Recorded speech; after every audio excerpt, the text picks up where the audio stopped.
तर आज मी शेगावची कचोरी बनवली होते आणि मी ही कचोरी फर्स्ट टाइम बनवली होते। चला तर बघू कशी बनवली आहे।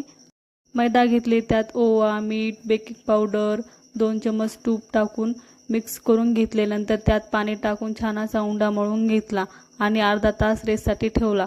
रेस्ट होईपर्यंत कचोरीचा मसाला तयार करून घेतला। तेलात अद्रक लसूण पेस्ट, जिरे टाकून परतून घ्यायचं। नंतर त्यात हळद, धने पावडर, सोप आणि धने हे नॉर्मल जाडसर टाकायचे। नंतर लाल तिखट, मीठ टाकून छान असं भाजून घ्यायचं।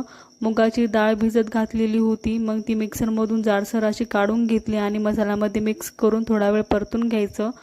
नंतर थोडंसं बेसन पीठ टाकायचं आणि तेही छान असं भाजून घ्यायचं। मसाला तयार झाला मग अशा पद्धतीने कचोरी बनवून घ्यायच्या आणि गरम तेलात फ्राय करायच्या। गोल्डन ब्राऊन होईपर्यंत कमी गॅसवरती तळून घ्यायचा। बघू शकता किती छान टम्म अशा कचोरी फुगल्या आहेत।